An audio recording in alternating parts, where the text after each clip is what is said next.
তুই আর আমি ঈদের দিন একই জামা পরে ঘুরতে পারবো, কি কস? ঈদের দিন তুমি আমার লগে ঘুরলে তো হইতই। হ্যালো, কি ব্যাপার? ফোন ধরো না কে? আমি যে ঝুমকা কিনতে আসছি। কোন কালারটা কিনবো, গোল্ডেনটা না সিলভারটা? Golden colour. তোমার কণ্ঠ এমন লাগে কেন? মামুন, আমি নীলু না, আমি নীলুর মা। ও খালাম্মা, আসসালামু আলাইকুম। রাখি তাহলে না? আম্মা আম্মা তোমার পায়ে ধরতেছি, আম্মা আবার কিছু কইও না, আম্মা আবার কিছু কইও না, ঠিক আছে? ফোন দিছিলাম নীলুরে, হ্যাঁ ধরছে ওর মা। সাবাস। পাগল লেগে ইস্তার সাথে তো সম্মা। নীলুকে বাড়িতে ইফতার দিয়ে দি। আমি ওই বাড়ি আশেপাশে যাইতে পারবো না। মামুন পরিবারের অবস্থা তুই চোখে দেখোস না? পরিবারের অবস্থা যে কারো যে কোনো দিন খারাপ হতে পারে না। আর মামুন ভাই কি খারাপ মানুষ? না, মামুন একটু খারাপ মানুষ। মামুনের মতন গ্রামে আর একটা পোলাই নেই, কিন্তু মামুন যে বেতন পায় সেটা তো সে আমার মেয়েরা পালতে পারবে না। এটা কেমন কথা আম্মা? এইটাই আসল কথা। হয় তুই ওই বাড়িতে ইফতার দিয়ে আইবি, আর নাহলে তোর এই বাড়িতে ইফতার নাই। আমি যাবো না ওই বাড়িতে, গেলে তুমি যাও দিয়া ইফতার। মা সারাদিন তো দেখি নীলুর লগে মাখামাখি করস, আজকে তোর কি হলো? কিছু না, মামুন বাড়িতে যাওয়ার আর কোনো দরকার নাই। আজকে থেকে মিতালের সাথে ঘোরাঘুরি বন্ধ। এসব কি কইতেছো আম্মা? আমি সত্য কথা কইতেছি। সত্য করলার মতো তিতা, কিন্তু আখেরে শরীরের জন্য ভালো। গোলাপি আপু, কেনাকাটা কেমন করলেন? তেমন না। কেন, জিনিসপত্রের দাম কি খুব বেশি? ওয়েল, জিনিসপত্রের দাম ঠিকঠাক, বাট এবার আমার বাজেটটা একটু কম। আপনার বাজেট কম কেন? কারণ আমার বয়ফ্রেন্ড এবার আমাকে অনেক কম বাজেট দিয়েছে, বিকজ ওর বিজনেসে একটু লস যাচ্ছে। আপনার বয়ফ্রেন্ড কি দেশি না বিদেশি? এটা কি বলতে হবে? ওয়েল, বিদেশি। তো ভাইয়া আপনাকে কত বাজেট দিছে এটা একটু বলেন। মাত্র 2 লাখ। 2 লাখ টাকা বলে কম? আর আমরা 20,000 টাকা দিয়ে আরামসে সংসার চালাই। আপা, এবার আপনার ঈদের বাজেট কেমন? আনলিমিটেড। মানে? মানে হলো হাজবেন্ডের টাকা জিনিস কিনবো, এতে আবার লিমিট কিসের? এবার প্রোডাক্টের দাম একটু বেশি, আবার মানও ভালো না। আপনার হাজবেন্ডের জন্য কি কিনলেন? কিছুই কিনিনি, আমার জন্য কিনেছি। আমি খুশি মানে হাজবেন্ড খুশি। তা ঠিক, তা ঠিক। থ্যাংক ইউ আপা আপনাকে।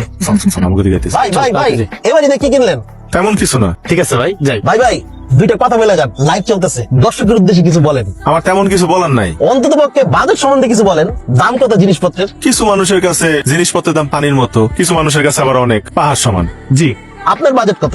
আমার তো তেমন কোনো বাজেট নাই। আর আমার বাজেট শুনে আপনি কি করবেন? আরে বলেন না ভাই। আপনার বেতন কত? আমার বেতন আপনারা কেন বলবো? আমার বেতন দিয়ে আপনি কি করবেন? আপনি জানেন না, মেয়ে মানুষের বয়স আর ছেলে মানুষের বেতন জানতে হয় না? ঠিক তেমনি মধ্যবিত্তদের বাজেট কখনো জিজ্ঞেস করতে হয় না ঈদের। আপনি যে আমার জিজ্ঞেস করলেন আমার বাজেট কত, আর আমি যদি কি আমার বাজেট 2,000 টাকা, এটা হলে আপনার খুব ভালো লাগবে? দর্শক খুব খুশি হইব। শুনেন, ভদ্রতার খাতিরে মধ্যবিত্তরা কিছু কইতে পারে না, চুপ করে থাকে জনসমক্ষে। এই ভাইরাল আর এই বিয়ের কারণে এরকম করে এগুলো লজ্জা দিয়েন না, বুঝছেন? এটা খুব খারাপ কাজ। এই ধরনের প্রশ্ন করেন না। হ্যাঁ, কথা খেলা আছে। এলো। কিরে এত দেরি করলি কেন? কই দেরি করছি? ইফতার দেশ নাই নীলুকে বাড়িতে? দিছি, দেখো না খালি বাটি। এই নে তোর ঈদের পোশাক। কি সুন্দর রং, পছন্দ হয়েছে? অনেক পছন্দ হয়েছে আব্বা। ভাই, আমার স্যান্ডেল একটু রং করে দেন। আচ্ছা রং করার দরকার কি? নতুন একটা লালা, সামনে ঈদ না। হাই রে। কই রে আব্বা? আমি তো বাস স্ট্যান্ডে, বাস আইলি রওনা দিমু। ও আচ্ছা, আয়ো বাজান, সাবধানে আইও। ফি আমানিল্লাহ। মা, ভাই আইছে। এই, কেমন আছিস তুই? ভালো আছি, তুমি কেমন আছো? ভালো আছি। মা, মামুন মামুন, কেমন আছো তুমি? আছি বাজান, তুমি কেমন আছো? আমি ভালো আছি, আলহামদুলিল্লাহ। বাজান গো, তুমি দেখি শুকায় দড়ি দড়ি হয়ে গেছো গো বাজান। আমি বলে উগাই গেছি। আমার পোলার চেহারা চোখ মুখ দেখলেই আমি বুঝি তোমার ওজন কমে গেছে গা। আমি ঠিকই আছি, তুমি বেশি বেশি কও। বাজান গো, সেহরিতে গরম ভাত পাও না, খাওনের কষ্ট হয় না বাজান? মার বুঝি কোনো কাণ্ড জ্ঞান নাই। রোজা রেখে আমার ভাইরা এক দূর পথ জার্নি করে আইছে, এখানে দাঁড়া দাঁড়া কথা কইতো। ঘরের মধ্যে বসাইবা। এনে কি তুমি দেখি দেখো, হ্যাঁ কন্যা ঘরে এসে কারে আছে? কেউ না। কোন রাজকুমার তো নাই। জানলা দেও কিছু কি কম দিতে কইছি না আমি? মনে থাকে না কিছু? বাসায় কিন্তু তোমার বাবা আছে, এটা মনে রাখো। কখন এলো? হাই দৌড়াই তোমার লগে দেখা করতে এলাম। এই তুমি দুদিন যাবো, আমার ফোন ধরো না কে? আরে আমার ফোন ধরতে দেয় না। ওরে বাবা, আমার বাধ্যগত কবে তৈলা? বাধ্যগত হয়েছে। আমরা যদি শুনে যে আমি আমার কথা শুনি না, তাহলে তুই দিন বাড়িতে দিবে না। আর এই দুদিন যদি বাড়িতে না পারি, তাহলে তো তোমার সাথে ঘুরতে পারবো না, বুঝে না? এই প্ল্যান দেখলেন, আমার মাথা কিন্তু অনেক বুদ্ধি। একটু বুদ্ধির সাথে না হলে কি জীবনে চলা যায় বলো? বুঝো না তুমি? একটা এই আচ্ছা শুনো, এই আসার সময় একটু আগে আবার লগে দেখা হয়েছে, আর একটু আমি তোরা খেয়েছি। তাহলে না না, এক কাজ করো, তুমি চলে যাও। যাও, তুমি যাও। তাহলে আসো কেন? যাও। দেহি কি দেখো? তোমার যাওয়া দেহি। যাও, তো দেখলে আমার মাইয়া ফেলবে। আচ্ছা আমি যাই। মা গো, নতুন কাপড় দিয়ে কি করুম? এই যে আবার শুরু হয়েছে কবরে যাওয়ার কথা। আমার ভাই এত কষ্ট করে তোমার এই জামাটা দিছে, তোমার পছন্দ হইলেও পিনবা, না হইলেও পিনবা। এত কথা কও কেন? সুন্দরী তো আব্বা, আপনার নাতি আনছে, ঈদের দিন পিনদেন। মা, এটা তোমার লেগে। ও আমি এই শাড়ি নিমু না, আমি কইছি না আমার শাড়ি আছে। হ্যাঁ, ওই শাড়ি কাটা পিনবো। জানি তো তোমার কত শাড়ি আছে। গত বছরের ঈদের শাড়িটা এই একটা বছর ধরে পড়তেছ। ধরো, পছন্দ না হইলে হালাই দিও।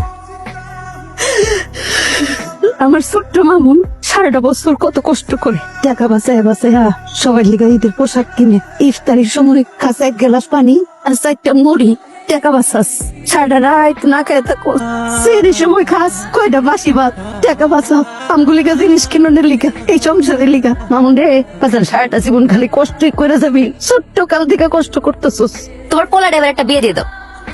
আমার মামুন রে বিয়া দিতে হইব লক্ষ্মী একটা মাইয়া দীক্ষা নীলুর মতো যদি একটা লক্ষ্মী মাইয়া পাইতাম আমার মামুনটা সুখে থাকতো। নীলুর মতো কেন? নীলুকে দোষ করছে? নীলু দোষ করে নাই রে মা, দোষ আমগো কপালে। আমরা গরিব মানুষ না, তারা ধনী মানুষ। তাগো মাইয়া দিব আমগো এই টিনের ঘরে। আমার এই কথা বাদ দাও তো। কে ঈদ মোবারক। ঈদ মোবারক। একটু বাড়ি ফিসাইবা, তোমার একবার দেখে চলে যাবো। তোমার সাহস দেখে দিন দিন খুব বাড়তেছে। ওই একটা জিনিসই তো আছে আমার দ্বারে। আর কি আছে? ঝুমকা। তোমার মনে আছে আমার ঝুমকা এত পছন্দ? আমার মনে থাকবো না? এই মামুন আলীর সব মনে থাকে, সব মানে সব। Thank you Mamun Ali. ওরে বাবা, এই সামান্য ঝুমকা পায় এত খুশি? তাহলে তো যে কেউ তোমার কোনো গিফট দিয়ে লয়ে নিতে পারে। জি না, এই নীলু এত সস্তা না। গিফটটা গুরুত্বপূর্ণ না, কিন্তু গিফটটা যে মানুষটা দিছে সেই মানুষটা গুরুত্বপূর্ণ। আর সেটা বুঝি বললেই তো আপনারা খুব ভালোবাসি। আহ, কি হলো? এত সুন্দর একটা কথা কইছো, হার্টে ব্যথা শুরু হয়ে গেছে।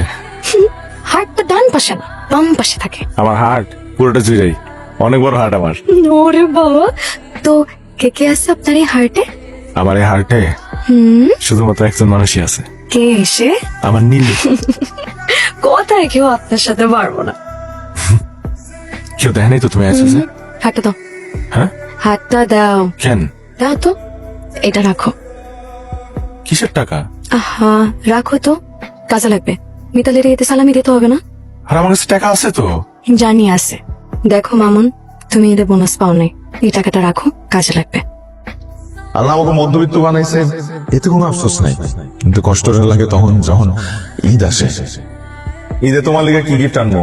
আমার কিছু লাগবে না, তো তাতে চলে আসো না। তোমার এক নজর দেখবো, এটাই আমার সবচেয়ে বড় গিফট। মিতালির এতে সালামি দিতে হবে না, তুমি এদের বোনাস পাও নাই, এই টাকাটা রাখো, কাজে লাগবে। নীলুর মতো যদি একটা লক্ষ্মী মাইয়া পাইতাম আমার মামুনটা সুখে থাকতো। নীলুর মতো কেন? নীলু কি দোষ করছে? আমরা গরিব মানুষ না, তারা ধনী মানুষ। তাগো মাইয়া দিব আমরা এই টিনের ঘরে।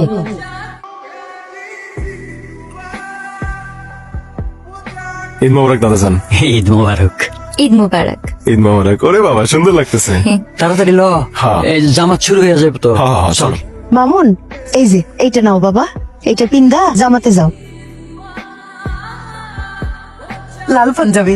তুমি পাঞ্জাবি কই পাইছো আমা? আমি জানি তো, আমার মামুন নিজে না খেয়ে আম করে খাওয়ায়।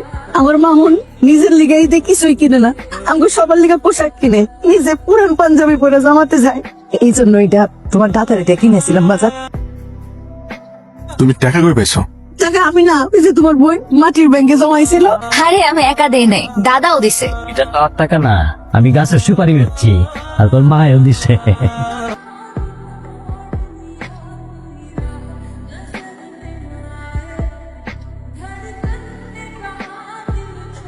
আমার কিন্তু তোমার লাগে ঘুরতে কইলাম ভালো লাগে। তাহলে ঘুরতে ঘুরতে আমার লগে কাজী অফিস চলো, পার্মানেন্টলি ঘোরার ব্যবস্থা করে ফেলাই। বিয়ে করলে খাওয়া বাকি। মহব্বত আচ্ছা, চলবো না? 100।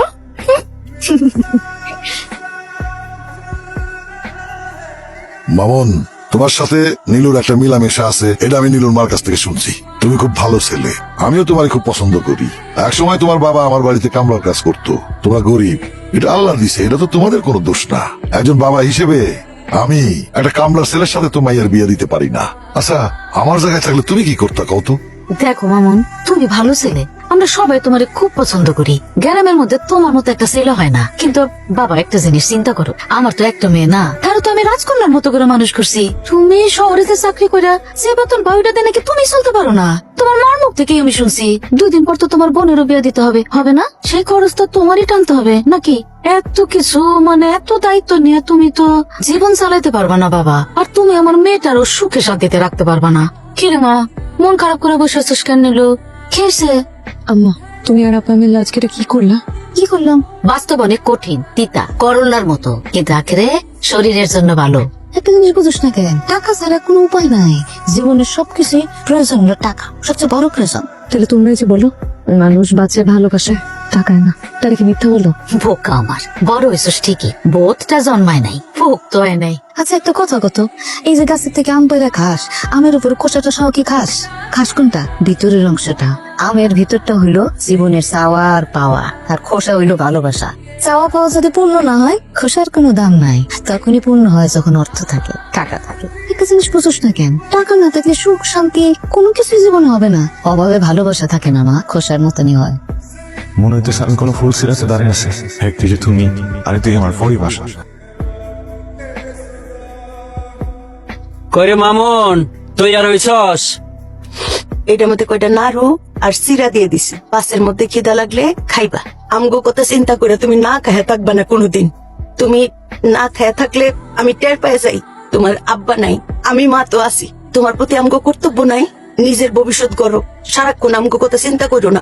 আশ মুরগি আছে, ডিম বেশি, তোমার দাদাই সুবারি বেছে, লাগলে গাছ গাছালির লাকড়ি ফার্ম, লাকড়ি বেচুম, মাইনসের বাড়িতে কাম করো। কি কও মা?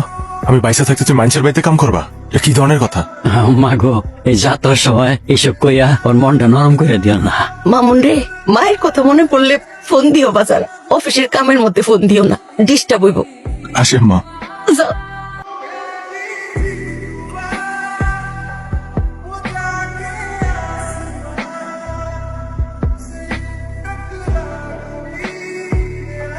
তুমি? মামুন, আমি তোমারে খুব ভালো করে চিনি যে তুমি তোমার ফ্যামিলিরে কত ভালোবাসো। আমি কোনোদিন তোমারে তোমার ফ্যামিলি থেকে দূরে সরাবো না। যে মানুষটা তার ফ্যামিলিরে এত ভালোবাসে, ফ্যামিলির জন্য এত কিছু করছে, তারে আমি তার ফ্যামিলি থেকে কিভাবে দূরে সরে বলো? আমি তো শুধু তোমারই না, তোমার পরিবারেরও অংশ হইতে চাইছি। কি করবা আমারে তোমার ফ্যামিলির অংশ? কিন্তু আমি তো তোমার বাবা মার মতো তো ভালো রাখতে পারবো না। তোমার তো আমার পরিবারের লগে এখানে থাকতে হইব। আমি কইছি